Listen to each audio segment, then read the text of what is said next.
கர்த்தராகிய இயேசு கிறிஸ்துவின் நேற்ற நாமத்தினாலே உங்கள் அனைவருக்கும் என் அன்பின் வாழ்த்துதலை நான் தெரிவித்துக் கொள்கிறேன். இன்றைக்கும் நாம் தியானிக்க போகிற பகுதி சில மனிதர்களை குறித்து அவர்களோடு கர்த்தர் எப்படி இருந்து அவர்களை வழி நடத்தினார் என்கிற காரியத்தை வேதத்தின் அடிப்படையிலிருந்து நம்ம தியானிக்க இருக்கிறோம். நிறைய நேரம் மனிதர்கள் மற்ற எல்லாரையும் நம்பி அவர்கள் கைவிடப்பட்ட சூழ்நிலை இருக்கும்போது கர்த்தர் மட்டுமே அவர்களுக்கு துணைந்திருந்து அவர்களை தப்புவித்த சம்பவங்களை நம்ம வேதத்தில் பார்க்கிறோம். இன்றைக்கு இதை கேட்டுக்கொண்டிருக்கிற தெய்வ பிள்ளைகளே, உங்களில் அநேகர் அப்படிதான் இன்றைக்கு யாரும் எனக்கு துணை இல்லையே என்று சொல்லி, எல்லாரையும் நம்பி நான் ஏமாந்து போனேனே என்று சொல்லி, என்னை விடுவிப்பதற்கு யாருமே இல்லை என்று சொல்லி இந்த வேளையில் நீங்கள் இந்த செய்தியை நீங்கள் கேட்டுக்கொண்டிருக்கலாம். கர்த்தர் உங்களை நோக்கி தான் இந்த காரியங்களை இன்றைக்கு உங்களோடு அவர் பேச போகிறார். வேதத்தில் நம்ம பார்க்கிறோம், ஆதியாகமத்தின் புஸ்தகம் 39ஆம் அதிகாரம் 21ஆம் வசனம் அங்கே யோசேப்பை குறித்து சொல்லப்பட்டிருக்கிறது. அந்த வசனத்தை நம்ம வாசிக்கும் போது, கர்த்தரோ யோசேப்போடு இருந்து அவன் மேல் கிருபை வைத்து சிறைச்சாலை தலைவனுடைய தயவு அவனுக்கு கிடைக்கும்படி செய்தார். கர்த்தரோ யோசேப்போடு இருந்தார் என்று வேதம் சொல்கிறது. ஒருவேளை கர்த்தர் என்று சொல்லப்படவில்லை, கர்த்தரோ. அப்போ அதுலேருந்து நமக்கு என்ன புரிந்து கொள்கிறோம்? எல்லாருனாலும் அவன் ஒரு ஒதுக்கப்பட்ட ஒரு சூழ்நிலை, அவனுக்காக உதவி செய்ய யாரும் இல்லாத சூழ்நிலையில் சிறைச்சாலையில் அவன் இருக்கும்போது அங்கே வேதம் சொல்கிறது, கர்த்தரோ யோசேப்போடு இருந்தார். யோசேப்பினுடைய வாழ்க்கையில் நீங்கள் பார்க்கும்போது, ஒருவேளை அவன் 17 வயதிலிருந்து அவன் எங்கே செய்தான், தகப்பனை விட்டு பிரிக்கப்பட்டான் என்று பார்க்கிறோம். கிட்டத்தட்ட அவன் ஒரு 13 ஆண்டுகளுக்கு மேலாக ஒரு தனிமையில் பலவிதமான ஒரு வேதனையான சூழ்நிலைகளே அவன் கடந்து, சில காலம் அவனுக்கு எல்லாம் நல்லா இருப்பது போல இருந்தது. திரும்பவும் அவனுக்கு கஷ்டங்கள் வர ஆரம்பித்ததை வேதத்தில் பார்க்கிறோம். முதலாவது அவனுடைய சொந்த சகோதரர்கள் அவனை பகைத்து அவனை என்ன செய்கிறாங்க, மீதியானியருடைய கையில் என்ன செஞ்சாங்க, விற்று போடுகிறார்கள். விற்று போட்டு விட்டு என்ன சொல்கிறார்கள், தகப்பன் இடத்துல போய் உங்களுக்கு பிரியமான குமாரனை ஒரு மிருகம், ஏதோ ஒரு மிருகம் அடித்து போய்விட்டு விட்டு அவன் பீருண்டு போனான் என்று சொல்லி அவனை குறித்து தவறான ஒரு செய்தியை போய் சொல்லுகிறார்கள். அந்த மீதியானவர் அவனை கொண்டு போய் எகிப்தில ஒரு போத்திபார் என்கிற ஒரு அதிகாரியின் இடத்துல அவனை ஒப்புவிக்கிறத நம்ம பார்க்கிறோம். அங்கே அடிமை வேலை அவன் செய்து கொண்டிருக்கிறான். ஆனால் அங்கே இருக்கும்போதும் கர்த்தர் அவனோடு கூட இருக்கிறார். அவன் செய்கிற எல்லா காரியத்தையும் கர்த்தர் அவனுக்கு வாய்க்க பண்ணுகிறார். அதனால என்ன நடக்கிறது, அவன் நிமித்தம் அந்த போத்திபாரின் வீடு அங்கே ஆசீர்வாதமாய் மாறுகிறது. அதனால அந்த போத்திபார் என்ன செய்கிறார், தன்னுடைய வீட்டில் உள்ள எல்லா காரியத்தையும் யோசேப்பை நம்பி அவர் கரத்தில் எல்லாவற்றையும் ஒப்பு கொடுக்கிறார். சில காலம் இப்படி அவருடைய வாழ்க்கையில் நன்றாக நடந்து கொண்டிருந்த, ஒரு வேளை 17 வயது தன்னுடைய பிறந்ததுலேருந்து 17 வயது வரைக்கும் தன் தகப்பனோடு செல்ல பிள்ளையாய் வளர்ந்தவர். அதற்கு பிறகு சகோதரர்களான அவர் தனிமையாக்கப்பட்டதை பார்க்கிறோம், அடிமையாக விற்கப்பட்டதை பார்க்கிறோம். திரும்ப அவர் போத்திபாரோட வீட்டில் பார்க்கும்போது சில ஆண்டுகள் அவருக்கு ஒரு நல்ல ஒரு வாழ்க்கை அமைந்ததுனால, ஏன்னா போத்திபார் அவர் மேலே அவரை குறித்து அவர்னால தான் நம்ம கர்த்தர் ஆசீர்வதித்திருக்கிறார் என்பதை அறிந்து கொண்டு யோசேப்பை நம்பி எல்லா காரியத்தையும் அவர் கொடுக்கிறத பார்க்கிறோம். ஆனால் அதுவும் சில காலம்தான் அப்படி இருந்தது. அதற்கு பிறகு நமக்கு தெரியும், அந்த போத்திபாரின் மனைவி யோசேப்பின் மேலே அவள் ஆசை வைத்து அவனை தினம் தினம் வற்புறுத்ததுனால அவனை விட்டு ஓடி போகிறத பார்க்கிறோம். அவன் அந்த இடத்தை விட்டு ஓடி போகும்போது, தேவனுக்கு விரோதமாய் இப்படிப்பட்ட பாவம் செய்வது எப்படி, என் எஜமான் என்னை நம்பி எல்லா காரியத்தையும் ஒப்பு கொடுத்திருக்கிறார், உன்னை மட்டும்தான் எனக்கு விலக்கி வைத்திருக்கிறார், நான் இப்படிப்பட்ட தவறு செய்ய மாட்டேன் என்று சொல்லி அந்த வீட்டை விட்டு அவன் வெளியே ஓடு போகும்போது அவன் பொய்யாக குற்றம் சாட்டப்படுகிறான். அவனுடைய மேல் சட்டையை அவன் உதிரை தள்ளிவிட்டு ஓடும்போது அதை அவள் கையில் எடுத்துக்கொண்டு வந்து எல்லாரிடம் என்ன செய்கிறான், இந்த எபிரேய மனுஷன் என்னோடு தவறாக நடக்க வந்துவிட்டான் என்று சொல்லி பொய்யாக ஒரு குற்றம் சாட்டுகிறார். அவருடைய எஜமான் அந்த நேரத்தில் வீட்டிற்கு வந்தவுடன் காரியங்களை கேள்விப்பட்டவுடன் அவனை கொண்டு போய் சிறைச்சாலையில் போட்டு விடுகிறது நம்ம பார்க்கிறோம். எந்த வித குற்றமும் செய்யாத நீதியும் நியாயமுமாய் வாழ்ந்த யோசேப்பு சிறைச்சாலையில் தள்ளப்படுகிறது நம்ம பார்க்கிறோம். ஆனால் வேதம் சொல்கிறது, கர்த்தரோ அந்த யோசேப்போடு என்ன செஞ்சார், அந்த சிறைச்சாலையில் அவன் மேலே இருந்து அவன் மேலே கிருபை வைத்து சிறைச்சாலையில் உள்ள அந்த தலைவனுடைய தயவு அவனுக்கு கிடைக்கும்படி அவர் செய்தார் என்று வேதம் சொல்கிறது. இன்றைக்கும் இதை கேட்டுக்கொண்டிருக்கிற தெய்வ பிள்ளைகளே, ஏதோ ஒரு விதத்தில் நீங்களும் நீதியும் நியாயமாய் வாழ்ந்து கொண்டிருந்த பொழுதும் ஏதோ அநியாயமாய் ஒரு குற்ற கூட்டத்தில் நீங்கள் சாட்டப்படலாம். ஒருவேளை வீட்டில் உள்ள இருக்கிறவர்களே நீங்கள் எவ்வளவுதான் மற்றவர்களுக்கு செய்ய வேண்டிய கடமையை சரியாக நீங்கள் செய்தாலும் ஒருவேளை மற்றவர்களால் நீங்கள் எப்பொழுதும் குற்றம் சாட்டப்பட்டு கொண்டிருக்கலாம்.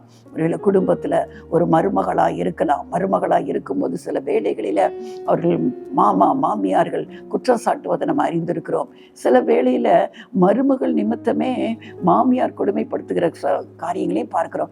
இப்படி பலவிதமான காரியங்களை நம்ம இந்த உலகத்தில் பார்த்து கொண்டு இருக்கிறோம். வேலை ஸ்தலங்களில் மேல் அதிகாரிகள் காரணம் இல்லாமல் குற்றம் சாட்டுவதை இன்றைக்கு எத்தனையோ பேர் அப்படிப்பட்ட சூழ்நிலையில கடந்து செல்வதை நம்ம பார்க்கிறோம். எது எப்படி இருந்தாலும் நீங்க தேவ பிள்ளைகளாக இருக்கிற பட்சத்தில் நீங்கள் கர்த்தரை நோக்கி கூப்பிடும்போது கர்த்தர் யார் இருக்காங்களோ இல்லையோ, கர்த்தர் நீங்க எந்த சூழ்நிலையில இருந்தாலும் ஒன்றை மட்டும் மறந்து விடாதீர்கள், உங்களோடு இருக்கிற ஆண்டவர் உங்களோடு கூட இருக்கிறார். உங்களுக்கு ஒருவேளை அது தெரியாமல் இருக்கலாம், ஆனால் கர்த்தர் உங்களோடு தான் கூட இருக்கிறார். அவரை நம்பின பிள்ளைகள் ஒருவரையும் அவர் வெட்கப்படுத்துவதே இல்லை. வேதம் சொல்கிறது கர்த்தரோ யோசேப்போடு கூட இருந்தார். அதனால பயப்படாதீங்க, கலங்காதீங்க. இன்றைக்கு நீங்க கேளுங்க, யோசேப்போடு அந்த சிறைச்சாலையின் அனுபவத்துல கூட அவனோடு கூட இருந்தீங்களே, ஆண்டவரே என் கூட இருங்க என்று சொல்லி யோசேப்பின் வாழ்க்கை அப்படியே முடிவடையவில்லை. பாருங்க, யோசேப்போடு கர்த்தர் இருந்தபடினால்தான் அந்த தேசத்தின் அதிகாரியாக அவன் உயர்த்தப்படுகிறத பார்க்கிறோம். எகிப்தில் உள்ள பார்வோன் ராஜாக்கு அடுத்த ஸ்தானத்துல யோசேப்பு உயர்த்தப்பட்டதை பார்க்கிறோம். அது மட்டுமல்ல, பஞ்சகாலம் முழுவதையும் எகிப்து தேசத்தையும் தன் சொந்த குடும்பத்தையும் பராமரிக்கும்படியான ஒரு கிருபையும் ஞானத்தையும் கர்த்தர் அவனுக்கு கொடுத்தார். அவன் அங்கு மேல் அதிகாரியா இருக்கும்போது தான் தன் சகோதரர் தன் தகப்பன் எல்லாரையும் எகிப்துக்கு அவன் வரும்படி அழைத்து அவர்களை பராமரித்தான் என்று பார்க்கிறோம். எந்த சகோதரர் அவனை கொன்று போட நினைத்து அவனை மீதியானியர் கையில ஒப்பு கொடுத்தார்களோ அதே சகோதரர் அவன் முன்பாக வந்து பணிந்து குனிந்து யோசேப்பு யார் என்று அறியாதபடியினாலே அவனுக்கு முன்பாக பயத்தோடு இருந்தார்கள் என்பதை நம்ம பார்க்கிறோம். அதனால கவலைப்படாதீங்க. நீங்க எப்படிப்பட்ட சூழ்நிலையில கடந்து போனாலும், யார் உங்களுக்கு விரோதமா எந்தெந்த காரியங்களை செய்தாலும், செய்தவர்கள் உங்கள் முன்பாக வந்து பணியும்படி யோசேப்புக்கு செய்த ஆண்டவர் இன்றைக்கு உங்களுக்கும் செய்ய வல்லவராய் இருக்கிறார். இப்பொழுது இருக்கிற சூழ்நிலை குறித்து ஐயோ நான் என்ன செய்வேன் என்று கலங்க வேண்டாம். கர்த்தர் நிச்சயமாய் உங்களை இந்த சூழ்நிலையிலிருந்து விடுவிக்கிறதுக்கு அவர் உண்மை உள்ளவராய் இருக்கிறார். நினைத்து கூட பார்க்க முடியாது. யோசேப்பு அந்த எகிப்து தேசம் எவ்வளவு பெரிய ஒரு சாம்ராஜ்யம், அதற்கு எல்லாம் அவன் தலைவனாய் ஆவேன் என்று சொல்லி ஒரு நாளும் நாம் நினைத்து பார்த்திருக்கவே முடியாது. ஆனால் கர்த்தரால கூடாத காரியம் ஒன்றுமில்லை. அதனால சோர்ந்து போய் இந்த விட்டு விட்டு விலகி விடாதீர்கள். நான் கர்த்தரை சேவித்து என்ன பிரயோஜனம் என்று சொல்லி மனம் கசந்து போய் விடாதீர்கள். ஆலயத்திற்கு சென்று சென்று என்ன பிரயோஜனம் என்று சொல்லி சோர்ந்து போய் விடாதீர்கள். ஜெபித்து ஒரு பிரயோஜனமே இல்லை என்று சொல்லி ஜெபத்தை விட்டு விடாதீர்கள். ஆண்டவர் எல்லாவற்றுக்கும் ஒரு குறித்த நேரம் வைத்திருக்கிறார். நிச்சயமாய் கர்த்தர் உங்களோடு கூட இருந்து உங்களுக்கு செய்கிற காரியம் அது பெரிதா இருக்கும். அதனால பயப்படாதீங்க. கர்த்தர் உங்களை விடுவிக்கிற தேவனாய் இருக்கிறார். இரண்டாவது எந்த ஒரு மனிதனை குறித்து நம்ம பார்க்க போகிறோம் என்று சொன்னால் 2 தீமோத்தேயின் புஸ்தகம் 4வது அதிகாரம் அதில் ஒரு 17ஆம் வசனம் சொல்கிறது. அதுக்கு முந்தின வசத்தை நீங்க பார்த்தீங்க என்று சொன்னால் 14 நீங்கள் வாசித்தீங்கன்னா, கண்ணனாகி அலெக்சாந்தர் எனக்கு வெகு தீமை செய்தான், அவனுடைய செய்கைக்கு தக்கதாக கர்த்தர் அவனுக்கு பதிலளிப்பாராக. நீயும் அவனை குறித்து எச்சரிக்கையாயிரு, அவன் நம்முடைய வார்த்தைகளுக்கு மிகவும் எதிர்த்து நின்றவன். நான் முதல் விசை உத்தரவு சொல்ல நிற்கையில் ஒருவனும் என்னோடு கூட இருக்கவில்லை, எல்லாரும் என்னை கைவிட்டார்கள். அந்த குற்றம் அவர்கள் மேல் சுமராதிருப்பதாக. கர்த்தரோ எனக்கு துணையாக நின்று என்னாலே பிரசங்கம் நிறைவேறுவதற்காகவும் புறஜாதியார் எல்லாரும் கேட்கிறதுக்காகவும் என்னை பலப்படுத்தினார். சிங்கத்தின் வாயிலிருந்தும் நான் ரட்சிக்கப்பட்டேன். ஒருவேளை இங்கே பார்க்கிறோம், தீமோத்தேவுக்கு பவுல் அப்போஸ்தலன் எழுதும்போது சொல்கிறார், கர்த்தரோ எனக்கு என்ன செஞ்சாரு, துணை நின்றார். ஏன்னா எல்லாரும் அவரை விட்டு விட்டு போய்விட்டாங்க. அது முந்தின வசனம் அதுதான் சொல்றாரு. நான் முதல் விசை, ஒருவேளை அங்கே அவர் விசாரிக்கப்படும் போது முதல் விசை உத்தரவு செல்ல நிற்கையில் ஒருவனும் என்னோடு கூட இருக்கல. அவளோடு கூட இருந்தவங்களாம் ஒருத்தரும் அவருக்கு ஒத்தாசையா இருக்கவே இல்லை. எல்லாரும் போயிட்டாங்க, எல்லாரும் என்னை கைவிட்டார்கள் என்று சொல்கிறார். ஒருவனும் கூடயும் இருக்கல, எல்லாரும் என்னை என்ன செஞ்சிட்டாங்க, கைவிட்டார்கள். அந்த குற்றம் அவர்கள் மேல் சுமராதிருப்பதாக. ஆனால் எல்லாரும் கைவிட்டாலும் கர்த்தரோ எனக்கு துணையாக நின்றார்.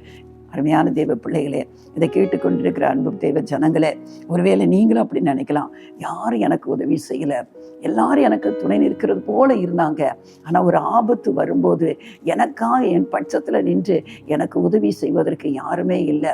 மற்ற நேரங்களெல்லாம் உனக்கு என்னன்னாலும் நான் பார்த்துக்கிறேன், என்ன கஷ்டம்னாலும் என்கிட்ட சொல்லு, நான் உனக்கு உதவி செய்கிறேன். ஒருவேளை பண கஷ்டமாக இருக்கலாம், எதனாலும் என்கிட்ட தைரியமாக கேட்கு என்று சொல்லுகிறவர்கள், ஆனால் அப்படிப்பட்ட தருணங்கள் வரும்போது அவர்கள் கைவிட்டு விடுவதை நாம் பார்க்கிறோம். அங்கு வேதம் சொல்கிறது, என்னோடு கூட யாருமே இருக்கவில்லை என்று சொல்லி அப்போஸ்தலனாகிய பவுல் சொல்வதை பார்க்கிறோம். எல்லாரும் என்னை கைவிட்டாங்க. ஆனால் பவுலை பாருங்க, அப்படியே அவர்கள் கைவிட்டாலும் அந்த குற்றம் அவர்கள் மேல் சுமராதிருப்பதாக. ஏன்னா அவர் சொல்கிறார், கர்த்தர் எனக்கு துணை நிற்கிறார், கர்த்தரோ எனக்கு துணையாக நின்றார்.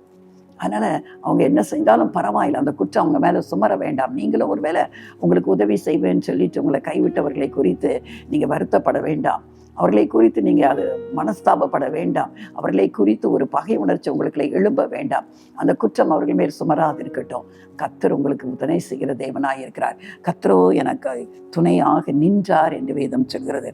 அது மட்டுமல்ல, அவர் என்ன செய்தாலாம், என்னாலே பிரசங்கம் நிறைவேறுகிறதுக்காக. ஏன்னா அவர் ஒருவேளை இப்பொழுது நம்ம கோர்ட் என்று சொல்கிறது மாதிரி அங்கே ஒரு நியாயஸ்தங்கத்தில் முன்னாக நின்று அவர் அநேக அவர் விசாரிக்கப்படுகிறார். அவர் பட்சத்தில் யாருமே இல்லை.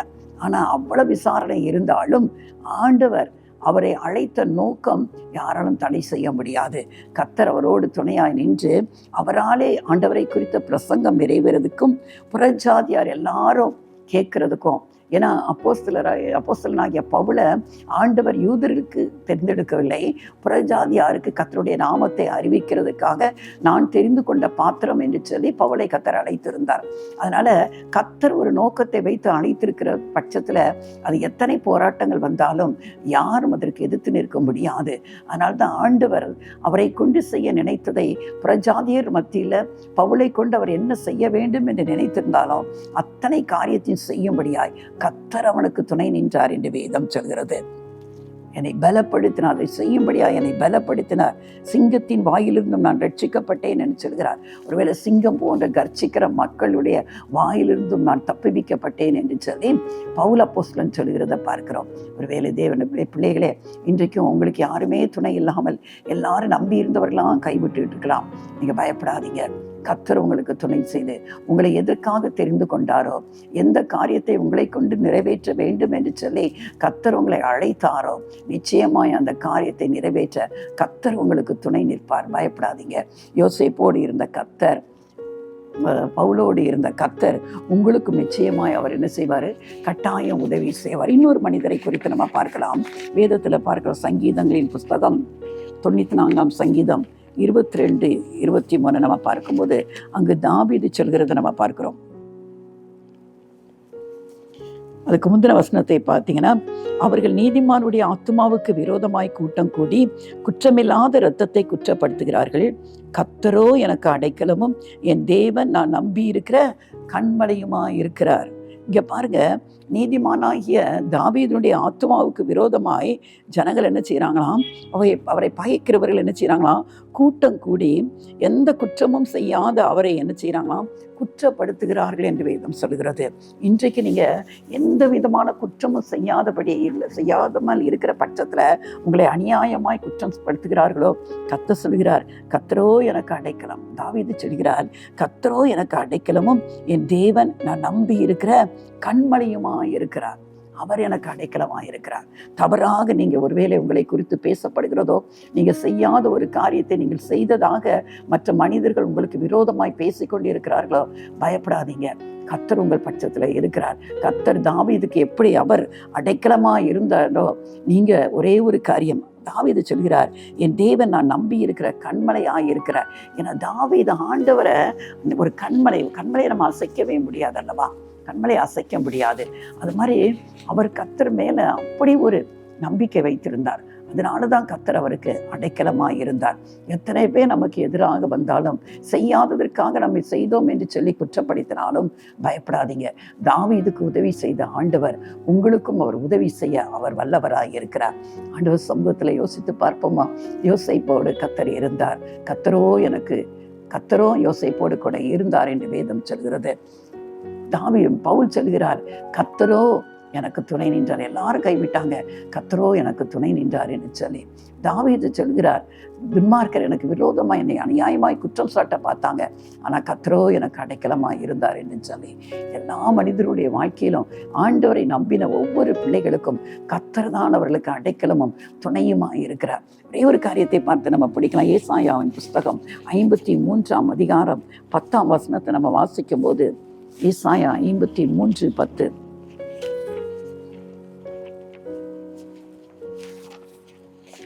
அதில் இயேசு கிறிஸ்துவை பாடு மரணங்களை குறித்து ஏசாயா தீர்க்கதரிசி முன் அறிவித்ததை அந்த ஏசாயா 53ஆம் அதிகாரம் முழுவதும் அதில் அதை தான் சொல்லப்பட்டிருக்கிறது. ஆனால் அதில் 10ஆம் வசனத்தை பார்க்கிறோம், கர்த்தரோ அவரை நொறுக்க சித்தமாகி அவரை பாடுகளுக்கு உட்படுத்தினார். அவருடைய ஆத்மா தன்னை குற்ற நிவாரண பலியாக ஒப்பு கொடுக்கும்போது அவர் தமது சந்ததியை கண்டு நீடித்த நாளாயிருப்பார். கர்த்தருக்கு சித்தமானது அவர் கையினால் வாக்கும். ஒருவேளை இன்றைக்கு மனிதர்களுக்கு கர்த்தரோ உதவி செய்ததை பார்க்கலாம். ஆனால் இங்கே பிதாவாகிய தேவன் இயேசு கிறிஸ்துவை கர்த்தரோ அவரை நொறுக்க சித்தமாகி நாம் செய்த பாவத்திற்காக, நம்முடைய வாழ்க்கையில் இருக்கிற சாபங்களுக்காக, நம்முடைய பலவீனங்களுக்காக, நம்முடைய நோய்களுக்காக எல்லாவற்றையும் அவர் சிலுவையில் சுமந்து தீர்க்க வேண்டும் என்பதற்காக பிதாவாகிய தேவன் தம்முடைய சொந்த குமாரனாகிய இயேசு கிறிஸ்துவை அவர் நொறுக்க சித்தமாகி என்று வேதம் சொல்கிறது. கர்த்தரோ அவரை நொறுக்க சித்தமாகி அவரை பாடுகளுக்கு உட்படுத்தினார் என்று சொல்லப்பட்டிருக்கிறது. அந்த கர்த்தர் தான் இன்றைக்கு நாம் இருக்கிற சூழ்நிலையில நமக்கு உதவி செய்கிறவராக இருக்கிறார். வேதம் சொல்கிறது, அந்த 53ஆம் அதிகாரம் ஏசாயா 53:4-5 சொல்லப்பட்டிருக்கிறது, மெய்யாகவே அவர் நம்முடைய பாடுகளை ஏற்றுக்கொண்டு நம்முடைய துக்கங்களை எல்லாம் அவர் சுமந்தார். நாமோ ஆனால் பார்த்தவங்களாம் என்ன நினைச்சாங்க, அவர் தேவனால் அடிபட்டு வாதிக்கப்பட்டு சிறுமைப்பட்டவர் என்று எண்ணினோம். ஏன்னா அன்றைக்கு அவரை அறையும் போது எல்லாரும் சொன்னாங்க, நீ தேவனுடைய குமாரன் என்று சொன்னால் சிலுவையிலிருந்து இறங்கி வா என்று பரிகாசம் பண்ணினார்கள். ஆனால் வேதம் சொல்கிறது, நாம் செய்த மீறுதல்களின் நிமித்தம் அவர் காயப்பட்டார், நம்முடைய அக்கிரமங்களின் நிமித்தம் அவர் நொறுக்கப்பட்டார். ஆனால் நமக்கு சமாதானத்தை உண்டு பண்ணும் ஆக்கினை அவர் மேல் வந்தது. அவருடைய தழும்புகளால் நாம் என்ன செய்கிறோம்? குணமாகிறோம். இதை நம்ம பெற்றுக்கொள்ள வேண்டும் என்று, நம்முடைய பாவங்கள், நம்முடைய அக்கிரமங்கள் மன்னிக்கப்பட வேண்டும் என்று சொல்லி, நம்முடைய நோயிலிருந்து நமக்கு விடுதலை வர வேண்டும் என்று சொல்லி, தேவாதி தேவன் தம்முடைய சொந்த குமாரனாகிய இயேசு கிறிஸ்துவை அவர் நொறுக்க சித்தமானார். கல்வாரி சிலுவையில் அவரை நொறுக்க சித்தமானார். கல்வாரியில் சிலுவையிலிருந்து அவர் நமக்கு பெற்றுக்கொண்ட அந்த மீட்பின் நிமித்தம் தான் இன்றைக்கு நமக்கு ஒரு பெரிய நம்பிக்கை இருக்கிறது. இந்த உலகத்தை விட்டு நாம் கடந்து போனாலும் என்றென்றும் அழியாத ஒரு நித்தியத்துக்குள்ள நம்ம பிரவேசிக்க முடியும் என்று சொல்லி, என்றென்றுமாய் இயேசு கிறிஸ்துவோடு நாம் நித்தியத்தில் வாழலாம் என்கிற ஒரு நம்பிக்கையை இந்த கல்வாரில் சிலுவையில் அவர் சிந்தின தம்முடைய இரத்தத்தினாலே நமக்கு ஒரு பெரிய நம்பிக்கை வைத்து போயிருக்கிறார் அல்லவா. ஏனென்று சொன்னால் அவருடைய இரத்தம் நம்முடைய பாவங்களை எல்லாம் நீக்கி நம்மை சுத்திகரிக்கும். இன்றைக்கும் விடுதலை பெற நினைக்க முடியாது எத்தனையோ பேர் வழி தெரியாமல் தவித்து கொண்டிருக்கிறாங்க, ஏதோ காரியங்களை செய்து கொண்டிருக்கிறாங்க. ஆனா வேதம் திட்டமாய் சொல்கிறது, இயேசு கிறிஸ்துவின் ரத்தம், அவர் கல்வாரி சிலுவையில எனக்காக உங்களுக்காக சிந்தின ரத்தம் எல்லா பாவங்களையும், அது எப்படிப்பட்ட பாவமாக இருந்தாலும் சரி, நான் உண்மையாகவே தேவ சமூகத்துல நம்முடைய பாவங்களை ஒப்புக்கொண்டு நீங்க என்னை மன்னிங்க என்று சொல்லி இந்த ரத்தத்தினால என்னை கழுவி என்னை ஒரு புது மனுஷனாக மாற்றுங்கள் என்று சொல்லும்போது அவர் நிச்சயமாய் நமக்கு ஒரு பெரிய மீட்பை தருவது மட்டுமல்ல, நிச்சயமாய் இந்த வாழ்வுக்கு பிறகும் அவரோடு வாழும்படியான கிருபைகளை அவர் தருகிறவராய் இருக்கிறார். அதனாலதான் கர்த்தரோ அவரை நொறுக்க சித்தமானார். இன்னைக்கு நம்ம கற்றுக்கொண்ட 3 மனிதர்கள், யோசேப்பு, தாவீது, பவுல், இவர்கள் நெருக்கப்பட்ட காலங்களிலெல்லாம் கர்த்தர் அவர்களோடு கூட இருந்தார். கர்த்தரோ அவர்களுக்கு துணை நின்றார் என்று வேதம் சொல்கிறது. ஆனால் அவர்கள் இப்படிப்பட்ட ஒரு விடுதலையை பெறும்படியாய் பிதாவாகிய தேவன் தம்முடைய சொந்த குமாரனை அவர் நொறுக்க சித்தமானார், பாடுகளுக்கு உட்படுத்தினார் என்று வேதம் சொல்கிறது. குற்ற நிவாரண பலியாக அவர் தன்னை ஒப்பு கொடுத்தார். நாம் செய்த குற்றத்திற்கு நிவாரணமாக அவர் தன்னுடைய சரீரத்தை அவர் சிலுவையில ஒப்பு கொடுத்தார். இப்படிப்பட்ட ஒரு அன்பு தெய்வத்தை நீங்க எங்கேயாவது பார்த்திருக்கீங்களா? தன்னையே சிலுவையில ஒப்பு கொடுத்த ஒரு தெய்வம் உண்டு என்று சொன்னார். அவர் இயேசு கிறிஸ்து ஒருவரே. ஒருவேளை இன்றைக்கு ஜனங்கள் தங்களை தான் கஷ்டப்படுத்தி, தங்களை வருத்தி, தங்கள் உடம்பை வருத்தி எத்தனையோ தவங்களை செய்து கடவுளுக்காக அவர்கள் செய்கிறார்கள். ஆனா தன்னை இப்படிப்பட்ட பாடுகளுக்கு உட்படுத்தி தன்னை ஒரு குற்ற நிவாரண பலியாக ஒப்பு கொடுத்த ஒரு அன்பின் தெய்வம் மனிதர்களுக்காக தான் படுத்த குலத்திற்காக அவர்கள் நரகத்திற்கு போய்விடக்கூடாதே என்று சொல்லி, அவர்கள் விழுந்து போய்விடக்கூடாதே என்று சொல்லி தன்னையே அர்ப்பணித்த ஒரு அன்பின் தெய்வம் இயேசு கிறிஸ்து உண்டு நமக்கு.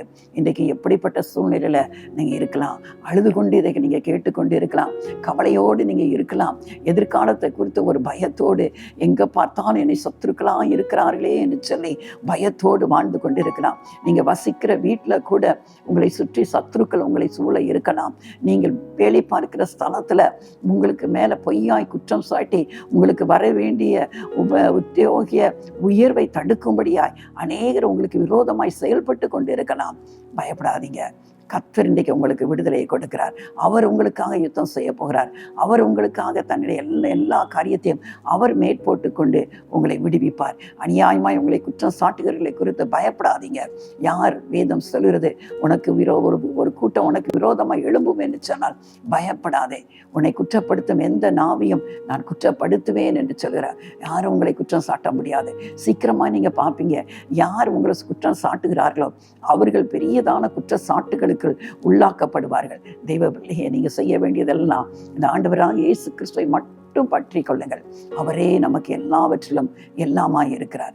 கர்த்தரோ கர்த்தரோ கர்த்தரோ எல்லா சூழ்நிலையிலும் நமக்கு உதவி செய்ய அவர் வல்லவராய் இருக்கிறார். கண்களை மூடி நம்ம ஜெபிப்போமா? இன்றைக்கு நம்ம இருக்கிற சூழ்நிலையை கொஞ்சம் யோசித்து பார்த்து, அவர்களுக்கு உதவி செய்த ஆண்டவர் எனக்கும் நீங்கள் உதவி செய்ய வல்லவராக இருக்கிறீர்கள் என்று சொல்லி அவரை நோக்கி பார்க்கும்போது அவர் உங்களுக்கும் அப்படிப்பட்ட கிருபைகளை தந்து உங்களை விடுவிக்கிறதுக்கு அவர் உண்மையுள்ள தேவனாய் இருக்கிறார். பரலோகத்தின் நல்ல தகப்பனே, வேதத்தில் இருந்து சில மனிதர்களின் வாழ்க்கையின் மூலம் நாங்கள் சில காரியங்களை தியானித்தோம். யோசேப்போடு சிறைச்சாலையில் கர்த்தரோ அவனோடு கூட இருந்தார் என்று வேதம் சொல்கிறது. அப்பா, தாவீதை குறித்து சொல்ல போகும்போது அநேகர் அவனை குற்றப்படுத்தும்படியாய் அவனுடைய ஆத்துமாவுக்கு விரோதமாய் எழும்பின போதும் கர்த்தரோ அவனுக்கு அடைக்கலமாய் இருந்தார் என்று சொல்லி வேதம் சொல்கிறது. பவுல் அப்போஸ்தலன் நியாய சங்கத்தில் விசாரிக்கப்படும் போது ஒருவரும் அவரோடு கூட துணை நிற்காமல் எல்லாரும் அவரை விட்டு கைவிட்டார்கள் என்று சொல்லி வேதம் சொல்கிறது. ஆனால் கர்த்தரோ அவருக்கு துணையாய் நின்று அவரை அழைத்த நோக்கத்தை நிறைவேற்றும்படியாய் கர்த்தர் அவருக்கு உதவி செய்தார் என்று வேதத்தில் பார்க்கிறோம். கர்த்தர் எல்லா சூழ்நிலையிலும் நீங்கள் உதவி செய்தீங்கப்பா. ஆனால் அதை உதவி செய்வதற்கு முன்பாக கர்த்தர் உங்களை பிதாவாகிய தேவன் நீங்கள் எங்களை விடுவிக்கும்படியாய், எங்களுக்கு ரட்சிப்பை அருளும்படியாய், எங்களுக்கு பாவத்திலிருந்து ஒரு விடுதலையை கொடுக்கும்படியாய், என்றென்றுமாய் நித்தியத்தில் பரலோகத்தில் உங்களோடு முடிவில்லாத அந்த மோட்ச ராஜ்யத்தில் சந்தோஷமாய் வாழும்படியாய் நீங்கள் உங்களை இந்த கல்வாரிக்கு உங்களை ஒப்பு கொடுத்தீங்க. பிதாவாகிய தேவன் கர்த்தரோ உங்களை நொறுக்க சித்தமாகி பாடுகளுக்கு உட்படுத்தினார் என்று வேதம் சொல்கிறது. குற்ற நிவாரண பலியாக நீங்க உங்களை ஒப்பு கொடுத்தீங்க என்று நாங்கள் வேதத்தில் பார்க்கிறோம். ஆண்டவரே, இந்த நாளிலும் கூட கர்த்தாவே, இதை கேட்டுக்கொண்டிருக்கிற அருமையான தேவ பிள்ளைகள் யாரெல்லாம் இப்படிப்பட்ட பாதைகளின் வழியாய் கடந்து போகிறார்களோ, யாருமே எனக்கு துணை இல்லையே என்று சொல்லி திகைத்து நிற்கிறார்களோ, எதிர்பார்த்திருந்த எல்லாரும் என்னை கைவிட்டு விட்டார்களே என்று சொல்லி என்ன செய்வது என்று கலங்கினாலும் ஆண்டவரே, நீங்க அப்பா யோசேப்போடு தாவீதோடு பவுலோடு இருந்த தேவன் இன்னைக்கு உம்முடைய பிள்ளைகளுக்கு அவங்க சொல்லணும், மற்றவங்கிட்ட எல்லாம் என்னை விட்டு கடந்து போனது போல இருந்தது, கர்த்தரோ என்னை கைவிடவில்லை, கர்த்தரோ என்னை கைவிடவில்லை என்று சொல்லி உம்முடைய பிள்ளைகள் சொல்லும்படியா கர்த்தர் இந்த நாளில யாரும் எல்லாம் இதை கேட்டுக்கொண்டிருக்கிற யாருடைய வாழ்க்கையிலாம் இப்படிப்பட்ட நெருக்கத்தின் வழியாய் கடந்து செல்கிறார்களோ அவர்கள் நிச்சயமாய் சாட்சி சொல்லும்படியாய் கர்த்தர் இந்த நாளில ஒரு அற்புதத்தை செய்யுங்கப்பா. இப்படி அற்புதத்தின் கரம் அப்பா அவர்கள் இருக்கிற இடத்துல ஆண்டவரே அவர்களுக்காக அற்புதத்தை செய்யும்படியாய் மனதுருக்கம் உள்ள தேவன் நீங்க பெரிய காரியங்களை செய்யும்படியாய் ஜெபிக்கிறோம். எனக்கு ஒன்றும் வேண்டாம், இனிமே நான் ஜெபிக்க போக மாட்டேன் என்று சொல்லி ஆண்டவரே அப்பா எல்லாவற்றையும் ஒரு மன அழுத்தத்துல ஆண்டவரே அமிழ்ந்து போயிருக்கிற பிள்ளைகளை தூக்கி எடுங்க ஆண்டவரே. திரும்பவும் அவர்களை நிலை நிறுத்துங்க ஆண்டவரே. உமக்கென்று ஆண்டவரே தைரியமாய் நிற்கத்தக்கதா இந்த நாளில கர்த்தருடைய கரம் ஆண்டவரே அவர்களை பலப்படுத்தட்டும் ஆண்டவரே.